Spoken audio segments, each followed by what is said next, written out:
Alaska. One is you can't have a motor, and the second is you can't have any support. And the race course is from Port Townsend, Washington, all the way up to Ketchikan, Alaska. And it's 750 miles, and they have it split into two sections. So the first leg is from Port Townsend over to Victoria, and they call that the proving grounds, to prove that your vessel and your crew is capable to cross the strait and get yourself over there. And then you have, I think, a day and a half prep before the second leg of the race up to Ketchikan. So our team, Sail Like a Mother, we, Melissa and I have known each other for how many years? 20. Over 20 years. We met up in Alaska in our early 20s and have been fast friends ever since. And then our third teammate, Brianna, I've known for probably 18 years or so. And so Bree is a landlocked sailor in Montana, and we have done a whole bunch of sailing adventures over the years, usually hauling along our husbands who are not wanting to be there. Come along. Finally, they were excited to see us go on an adventure on our own, and they could stay at home. And we were able to bring Melissa along too. The non-sailor. But the ER nurse. So yeah. That's good. So yeah, not a big sailor, but you have had quite a bit of sailing experience. Just See if you can project a little bit so that people in the very back can see you. I'll do my best. Yes. So we had one not as experienced sailor, but ER nurse, and then two sailors, and Bree and I have spent 20 plus years doing all sorts of crazy stuff in little boats together and dragging along our families. So this seemed to fit the bill when we were trying to figure out the next adventure to do, this time again without our family, something we wanted to do on our own. And we got the idea, I think, about last June. So we took about a year to plan and prep, and brought Melissa along. The boat kind of fell into our laps. We kind of put the feelers out that we were looking for a Race to Alaska boat, and the old owner of Wildcard, the boat we ended up getting, reached out to us. It had done the race in 2018 and already had a pedal drive, which is the primary way that most of these boats get to Alaska, is basically a bike on the back of the boat to serve as your motor if there's no wind. So it worked out really well. The boat was in Seattle. We went down and picked it up, and it was in pretty dang good shape, and brought her home. We did do quite a bit of work, did a full electrical refit, added in kind of some more safety features. Being moms, we put safety as like the number one thing. We wanted to have an adventure, but we wanted to show our kids that we were doing it as safe as possible. We had personal locator beacons, we had tethers and jack lines, and just really rigged the boat safety first. We had so much help, so much support. We had sponsors coming out, we had friends and families who came and helped out when they could. When we put the pedal drive on the boat in the spring, we needed help and crew because Brianna was still in Montana, so we needed a third person always to come help us out with the boat. And do we ever have any problems finding people to come? Nope. It's just like, do you want to come and pedal our boat around the bay and help us figure this out? And we always had so many people willing to go out and help us. So the whole thing, start to finish, was amazing how much support we had.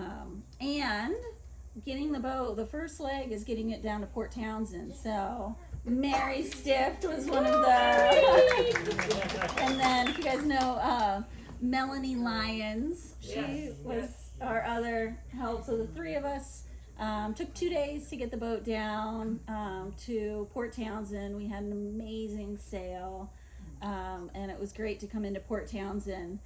And I don't know if anybody's ever been to the Ruckus, which is the party, kind of the pre-party for the Race to Alaska, but it is wild. And there are so many people and so many boats, and they kind of shove us all together, and all the boats are just tied up, and it's just a lot of energy going on.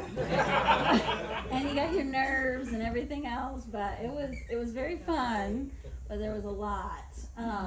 So that morning of the race, as we headed out, I think, what was the start, like 5 in the morning. 5 in the morning, something crazy. And I don't, has anybody ever been to the start of the Race to Alaska here? A few? Gotta love the sousaphones at 5 o'clock in the morning. Exactly, yeah, they have this band going. We were on the inside, tied up to the dock, so we knew we had to be one of the last boats to get out, because we had boats tied up to us. And in the fray of all of that, and it was supposed to be pretty heavy seas forecasted, and we knew we were going to be in some weather, and we kind of had a weather window we had to get across before it got really nasty. And Bree said the worst thing imaginable that morning, which was, I can't find my foul weather gear. And the boat was packed to the brim, and we were digging through everything, and we had friends and family on the dock giving us hugs, and we were just freaking out. And before we knew it, we looked around and we were The only ones.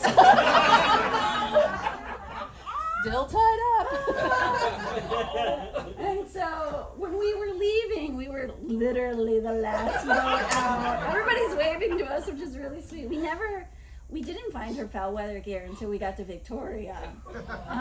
So we had to she's just kind of wearing random stuff we were able to pull out, which was not the way any of us wanted to start the race whatsoever. But it worked out, and we had very little wind to start with, and then it picked up, and we got over to Victoria by afternoon. We made good time. And then over in Victoria, it's kind of a regroup.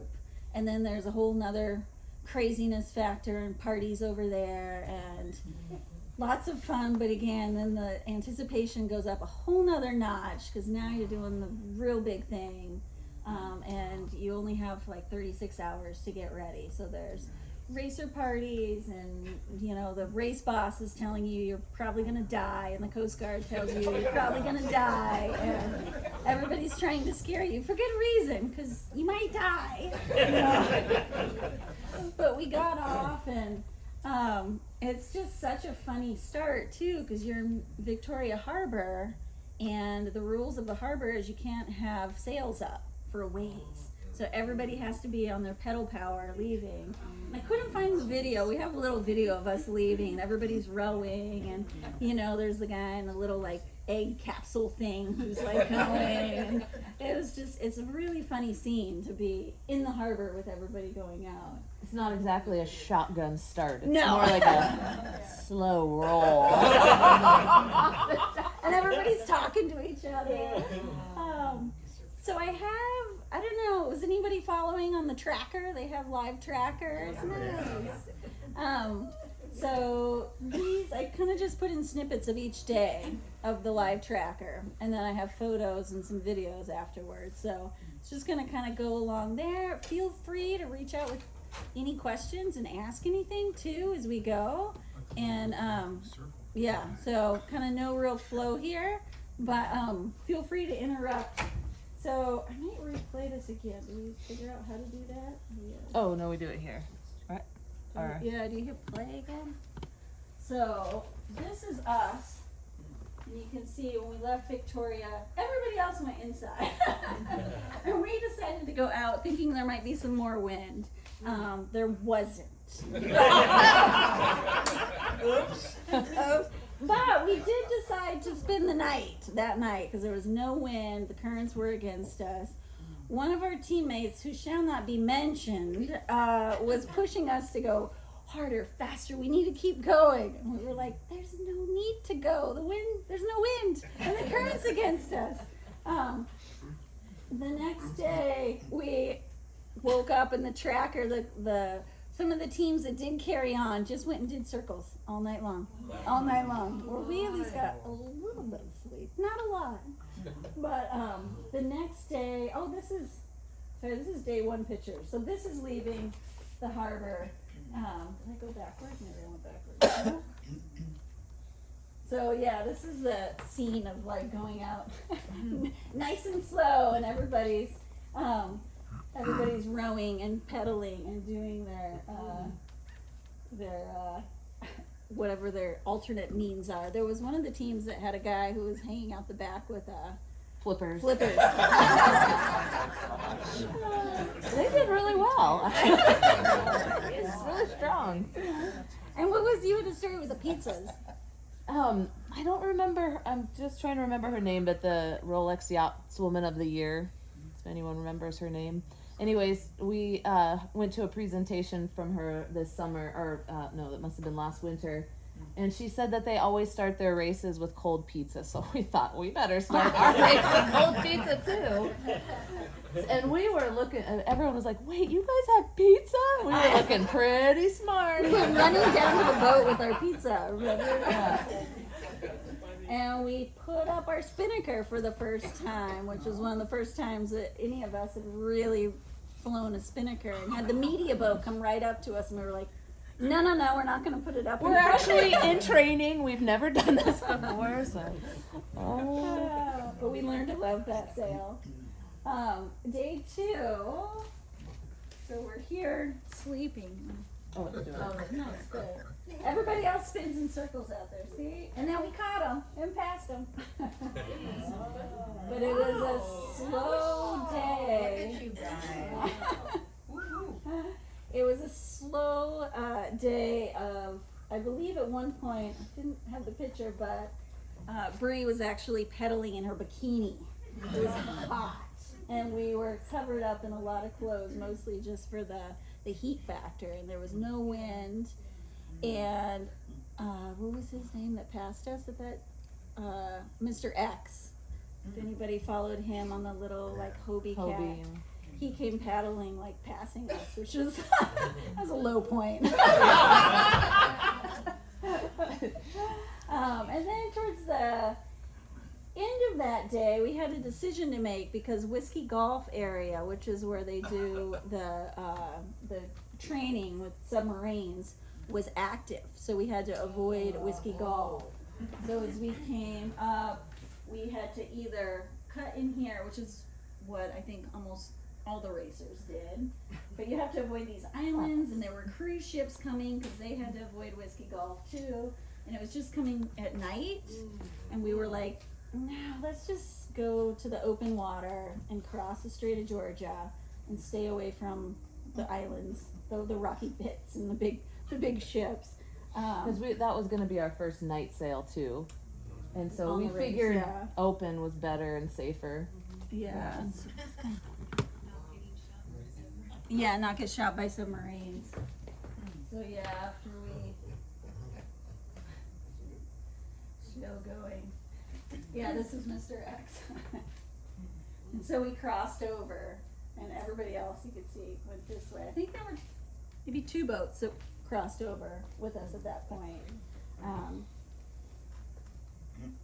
And then the third day, we were on the other side of Strait of Georgia, and we had great weather. We reefed. I believe there was quite a bit of wind, and then we crossed back over to the Strait of Georgia and ended up getting into Campbell River that evening, like 3 in the morning, and waking up there was a team with the Canadian Navy rowing, and they were all sleeping on the docks in their sleeping bags. So the Race to Alaska team the moms were sleeping with the sailors. In big letters on all the publications.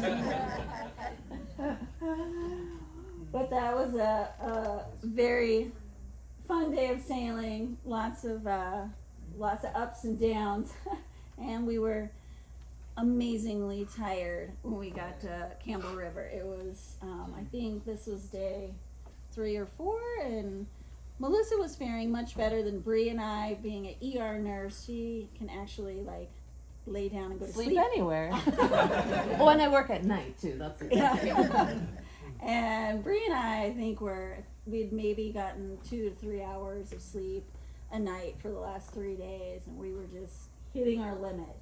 So we stopped for the night and got actually a decent night's sleep there, and we were waiting. So Seymour Narrows is the next kind of piece, and so we had to wait for a tidal window to be able to hit slack tide to go through Seymour Narrows. So we got good sleep. And we also realized that our main had ripped at that time. Oh, yeah.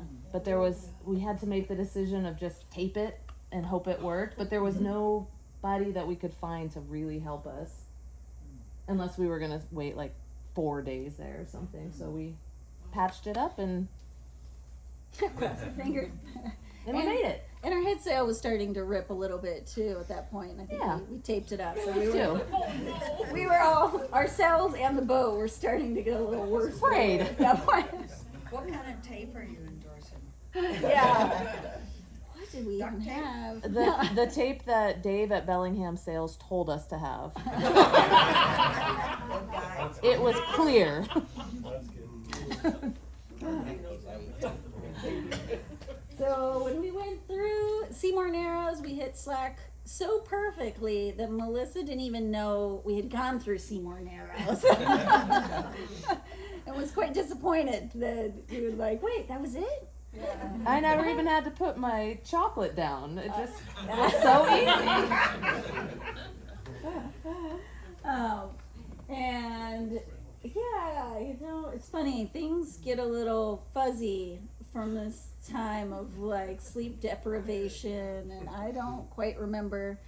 We had most of our evenings we would sail until 2 or 3 in the morning, whenever the wind would die and the current would kind of turn against us was our kind of our point. Mm-hmm. Are you going to talk at all about provisioning food and water, like how much you brought? Yeah, or, sure.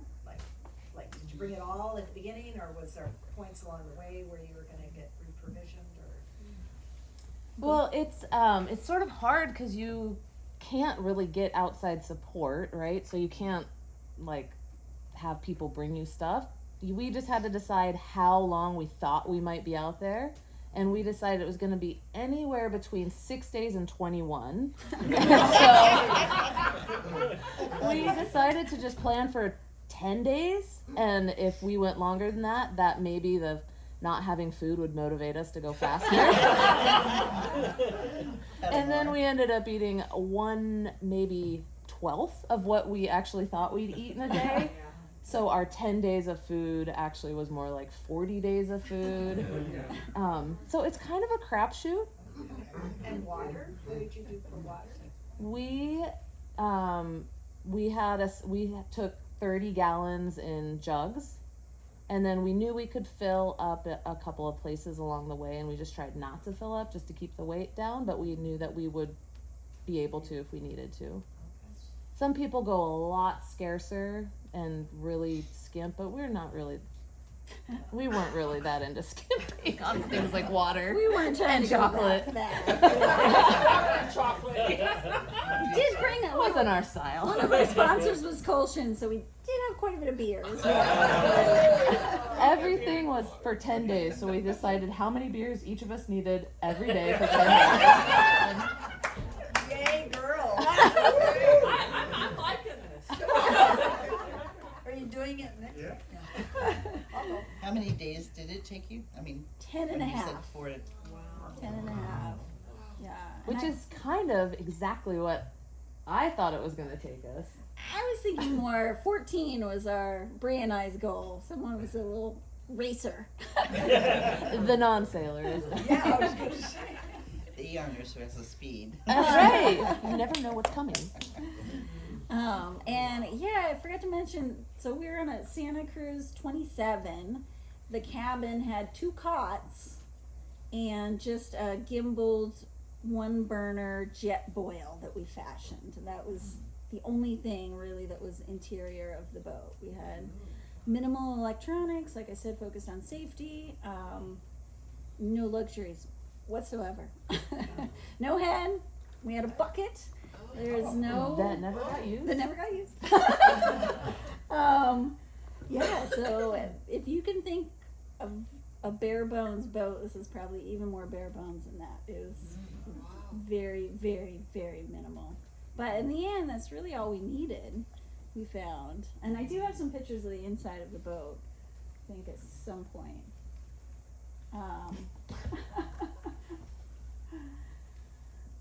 And one of the things that was so amazing is, like I said, we had so much support.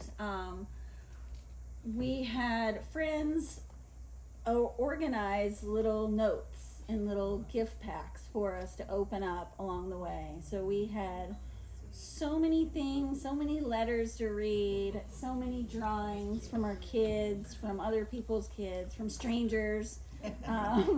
We had quotes, we had all sorts of things of inspiration, and so every day we kind of had little morale boosters. Some days it was more necessary than others, but it was amazing to just have those letters of support. And we had self-service for maybe, I don't know, a third of the race, and we tried to do some social media and post some things. It was hard because I was so tired and there's so much to do.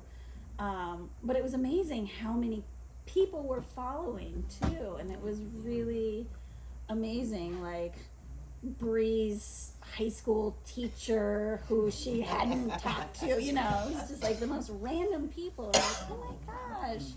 It was really, really sweet and amazing to just see the support and how many people were watching, which was also a little intimidating too. Johnstone Strait, it's known to have wind on the nose and short, steep seas, and that's exactly what we got. It was pretty brutal. We described it as childbirth, but even worse because there was no stopping. And it's like the contractions never stopped. And no baby at the end. And no baby at the end. You're in the lead at this point? What was Oh it? no.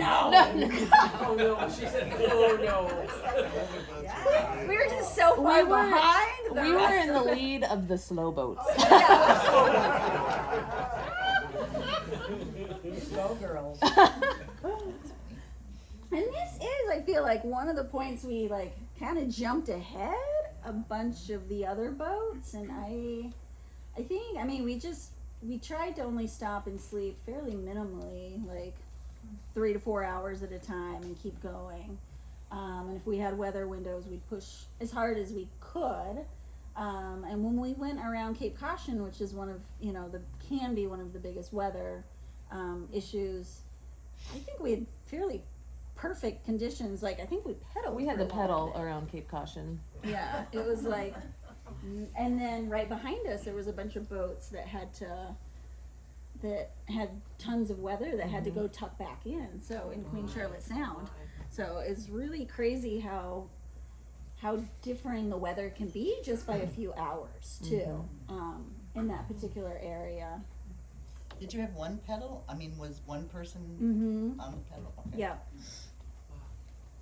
Love it. So, getting a little sleep deprived and crazy after a while, obviously. And this, I think, is Melissa's bunk, right?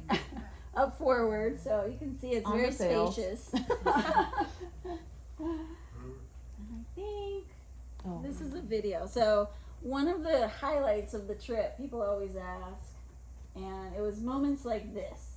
And I think, did you see that sail too? No. It jumped right there. Oh my god, it's right here. We're coming right by us. Hello, Erica.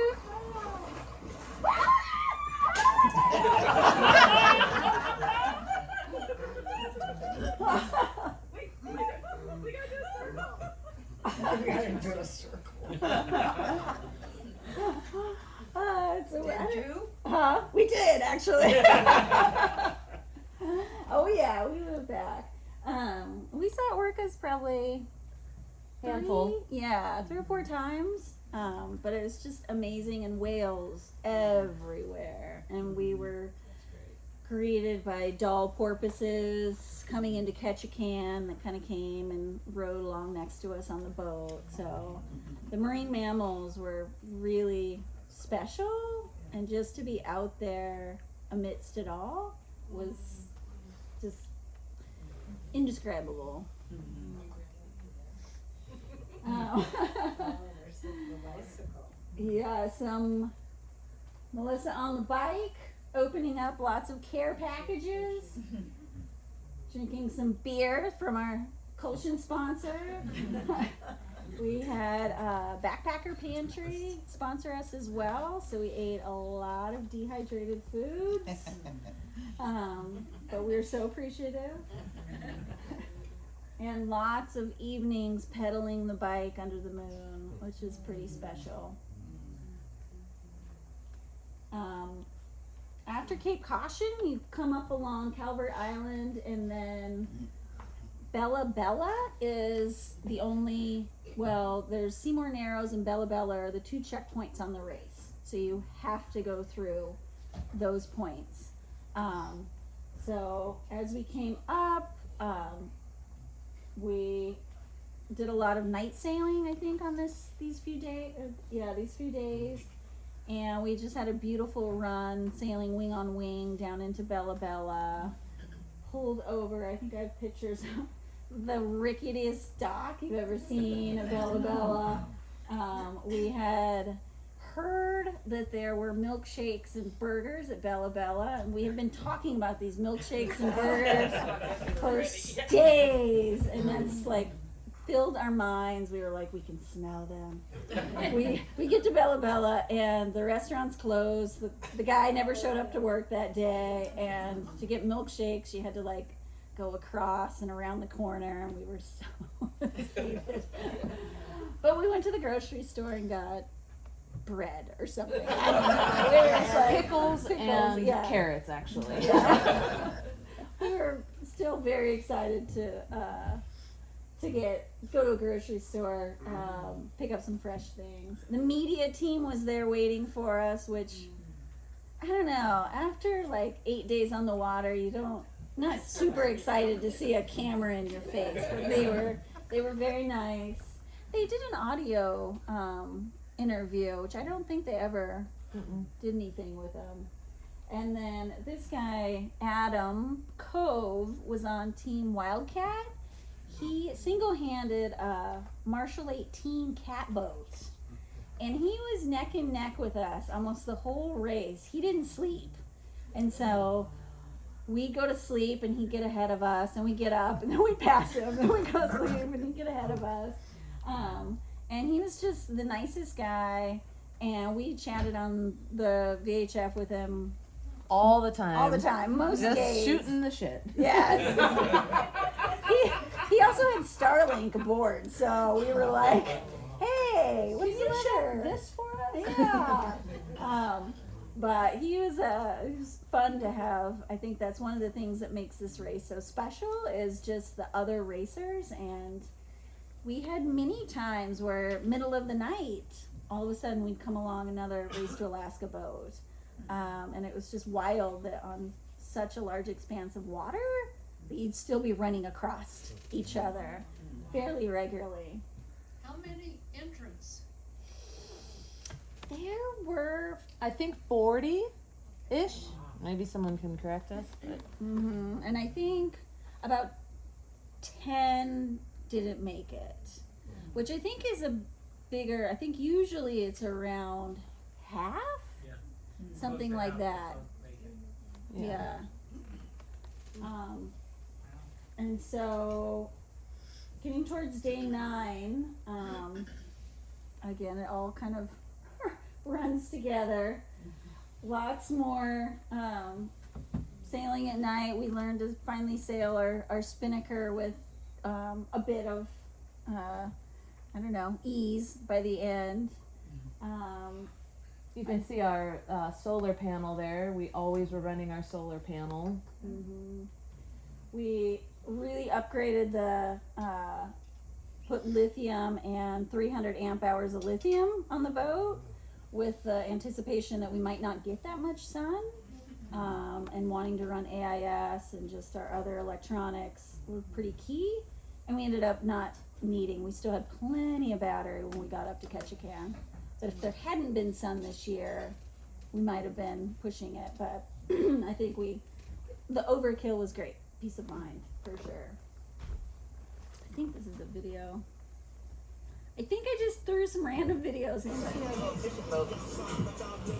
This is a typical scene on the boat. Ooh, Thank you, Katie. oh my gosh. Yes, no damn wild card.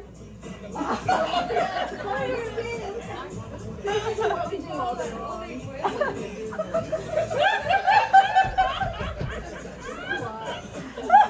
That's what an ER nurse does, right? She made this. No, we don't need to watch it again. See it again. This is towards the last day, and I'll go back. We had to make a big decision this day. So coming up, right around here was evening time, and Wildcat was right in front of us, and there was probably 2 or 3 other boats right with us, and they were forecasting a gale out in Dixon Entrance, but south of us. And we had weather forecast, and we had sail grid, and we were able to confidently know that the gale was going to be south of us, and kind of that it was going to peak around midnight, and then it was going to drop off. And Wildcat, we heard the discussion with all the other boats. Which way? Which way? They were like, oh, Inside, outside. play it safe, you guys. There's a gale out there. I think everybody should play it safe. And so we kept seeing boat after boat go the inside, and we went right up to the thing, and we were talking, and the discussion was we could pop into an anchorage before we get out, let it ride out. We knew it was going to peak at midnight, and then we come out right after midnight, and we'd be able to kind of get around and scoot around a few boats. And by that time, we felt like we had really proven wild card and ourselves. And this was kind of the last push, and I think we were ready for, a good last challenge for ourselves too. We felt like we were ready for it. Had slept enough, but that's all relative at that point. But yeah, I think we were just kind of ready for it, and we had a plan. And as all good plans are, it didn't really quite go as planned, but we went up and we identified like 3 potential anchorages. And I learned on the Race to Alaska, an anchorage is very different than an actual anchorage that normal people on a cruising trip would do. So an anchorage is, a little bite that maybe we can tuck into. But remember, we have no motor, so an anchorage has to look a specific way when you don't have a motor. Yeah, and if the wind's blowing hard and it's tight to get in, it's just like that's not safe to get in or maybe back out of. So long story short, our anchorage options as we went by them vanished. It's like, nope, that's not an option. And we had That's not an chosen the outdoor or the outside route at this point. Yeah. And so basically, as we kind of moved out, we were coming up and looking, nope, that's not going to work. Nope, that's not going to work. Nope. And so it was before midnight, and we knew we were going to be going out into big weather, and we knew what the winds were going to look like. We didn't know what the seas were going to be, but we figured since it was blowing from the south, it was going to be pretty good, 6 to 8 feet. We were kind of guessing. But again, we trusted our boat and we trusted ourselves, and we didn't really have an option. And at that there point. was no other option. So we went out in it, and it was big. It was probably 20s, high 20s, and we had 6 to 8 feet following seas. So we were on the edge of accidentally jibing with every single seas and getting really pushed around. And there's a lot of rocky bits out there. It's like big open ocean, but it's actually lots and lots of rocks. So it was and it was pitch dark. pitch dark. Oh. Yep. Other And- than that, other than that, and Yeah, how'd you like to play? but we made it. And poor Melissa got seasick out there too. So that night, this was when we finally. Well, how many times you spin? I know. I think that's at Anchorage. Yeah. I'm assuming. So as we went out, we ended up about here. I think this was starting to get dawn. And we ended up, this is one of those anchorages that are in Anchorage in the race to Alaska. But I think that was probably 5 or 6 in the morning, and we had been sailing for many days without stopping at that point, and we just needed to stop. So we made it through the night, and we still had smiles on our faces. And I thought this was actually part of that night. That's Melissa laying on the companionway floor. And we were so amazingly tired. So tired. And the last day, home stretch, making it into Ketchikan, we crossed, I always forget the Dixon entrance, something like that. And I think we had a whole bunch of boats behind us that we did get around from going on the outside. But then they were all catching up, and then the wind died. So it was just pedaling. We wanted to stop and sleep because we hadn't slept in days, but it was just like, get to the finish. They're all catching up to us. On day 9, we got competitive. Yeah, they are not passing us now. Don't mess with us. Not on day 9. And we pushed it. It's funny because probably the most dangerous part of the whole race was the last hour getting to Ketchikan. We were so tired. There was no wind, and Melissa was on the bike, falling asleep on the bike. Bree had completely fallen asleep, passed out on the bow. It was raining. She's asleep in the rain, and I'm on the helm with the tiller between my legs, trying to stand up so I could don't fall asleep. And I was falling asleep and falling over. And the entrance to Ketchikan's really narrow and industrial. And so it was just doing everything we could to try and keep ourselves awake and not run aground, 20 minutes before we finished the race. It was ridiculous. And then coming into Ketchikan, I think we got in around midnight or 1, and we, again, so tired. I've never been so tired in my entire life. We didn't even quite know where we were coming in. It's really hard to see the entrance, and then as we're coming into the harbor, we just heard the screams and the hollers, and everybody was holding their cell phones up and waving them so we could kind of see the glow. And it was so amazing to just be like, and it's raining. It was like just a nasty night, It's like, these people are here to welcome us, and it was so special. So when we got on the dock, there was, 40, 50 people there in the middle of the night in the rain. And Melissa's family's here in the back. They were some of the troopers there.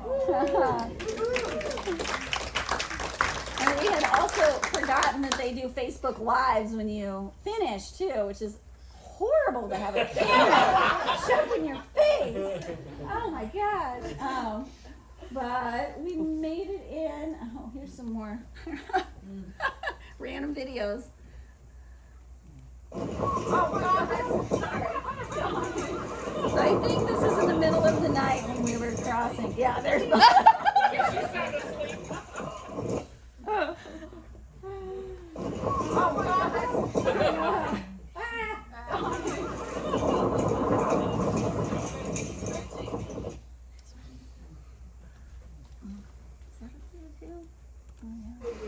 Hey Judy, I don't know how we're gonna rest up. Yeah, that's what we gotta go across. We had a family member tell us to rest up, but we still had quite a ways to go. Little bigness. So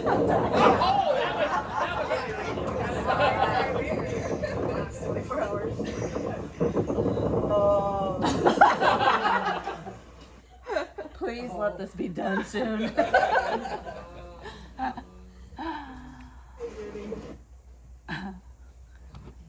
Oh, and this is our last day coming into Ketchikan. All right, here we are. We're in the home stretch. Somewhere around 70 miles to go. We're out in the ocean. We're out in the Pacific Ocean. You guys didn't know. And we're so excited to be here. And we wanted to say Thank you. to everyone. Thank you. All the people commenting and supporting us, it means the world. We've been out of cell phone service and just got back in. And it's Oh, just so awesome that so many folks are following along.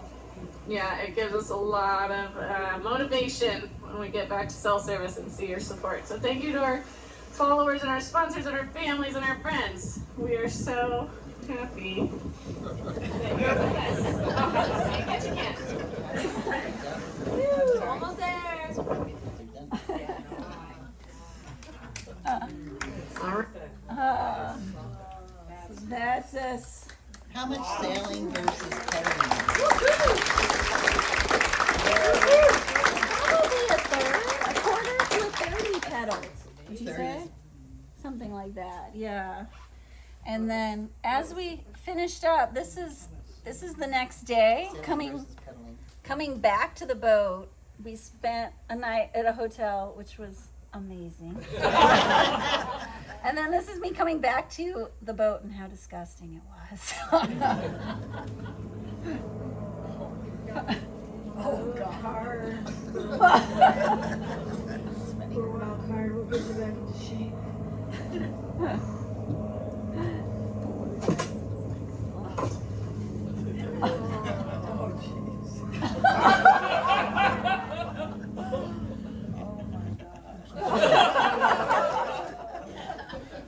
And it smelled bad. How did it feel knowing you had to get the boat back? Well, we planned ahead for that, and we had a delivery skipper there to take the boat home. Yeah. And I think one of the most amazing things was being able to greet the rest of the teams while we were there, and being able to run down and see them finish and ring the bell and give them a hug after. Yeah. We all knew what we'd just done and the adventure we'd done and what it took to get there. Yeah. I think that's it.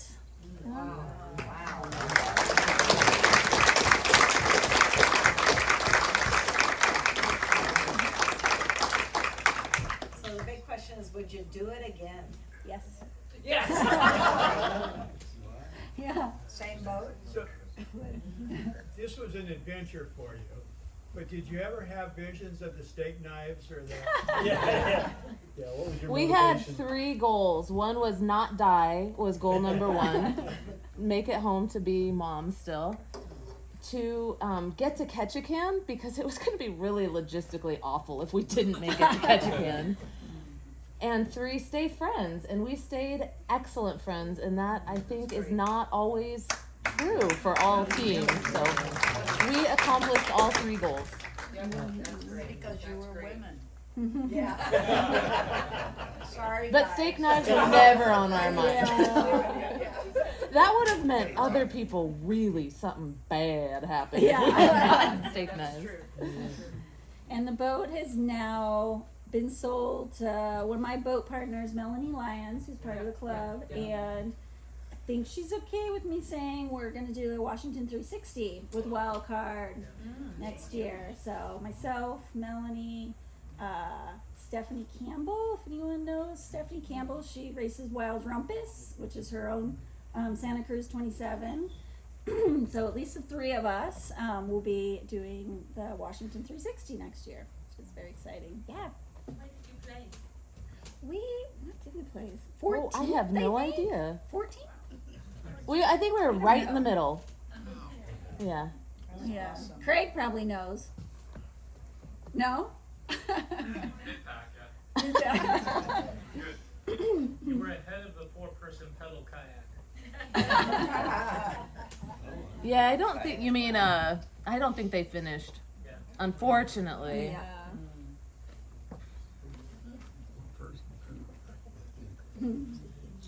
But I think the end of the day, it taught me that if you have that wild, crazy dream, adventure, whatever it is, it's not going to be the race to Alaska for everybody, but if you think you can't do it, you probably can, and you should at least try. Because we only get one time around the world here in this life, and just go do it. Whatever it is, go push yourself, go do that thing you've always wanted to do. You don't have to be great at it to do it. That's what I thought. You could just be mediocre and still really succeed. Just pick the right friends to do it with. Yeah. Yeah. No, I was just giving you a thumbs up. Oh, nice. So inspiring and encouraging. Thank you. So how many in the group of winning. 40 boats or whatever were out there to have the adventure like you did versus racing for the cash or the steak knives or whatever? You know, I bet you there were one boat who was really racing to win. No, there's more. I would say there were probably, because all the other, the other two, True. I bet Yeah, there was half or maybe a quarter were trying to be competitive. And how many Santa Cruzes were at 27s were there? 4. And how'd you do amongst them? 3rd. Third? Yeah, Yeah. two of the Santa Cruzes were actually like really fast than the other 2. Yeah. And there were 2 teams this year with all kids under 18. Wow. And they both did amazingly well. Way better than we did. Exactly. That was what we were saying the whole time. Yeah. And for the most part, I think they had bigger teams too. Yes. We found that if we had one more person, it would have been a lot easier to swap out and get more sleep. You guys are amazing. Yeah.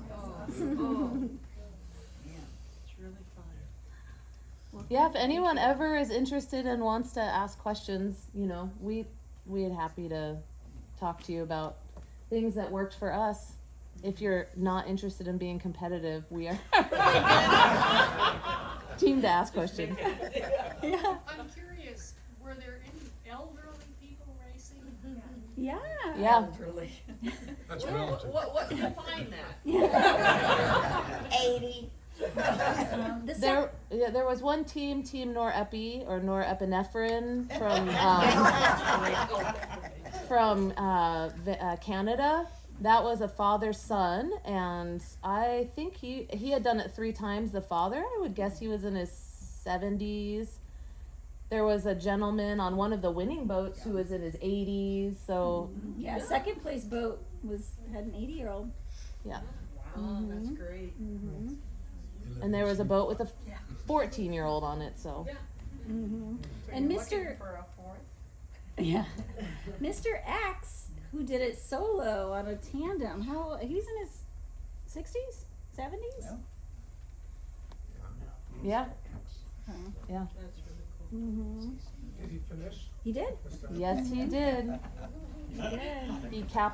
He was the last guy to come in. So It's Yeah. great. Yeah, they said it's like 3 weeks. no, it's longer than that, but Is I it? don't remember exactly. But yeah. There is a time limit, Mhm. sort of a shifting time limit. And then at the end, so just this last fall, they have called the Blazer Party. So it's kind of the end of the Race to Alaska party, and racers wear blazers. And if you didn't make it, you have to cut the shoulder or cut the sleeves off your blazer. And if you made it to the end, you keep the sleeves on. Shame. But it was amazing to just see a lot of the racers were there for that, and just to have that connection post race and talk story, and it was really, really fun. So you said you mentioned that you're mothers, but you have kids. How old are your kids, and were they blown away by what you did? Were they surprised, or did they think, oh yeah, of course you can do this? Yeah. Hazel and Edith, were you surprised that we made it?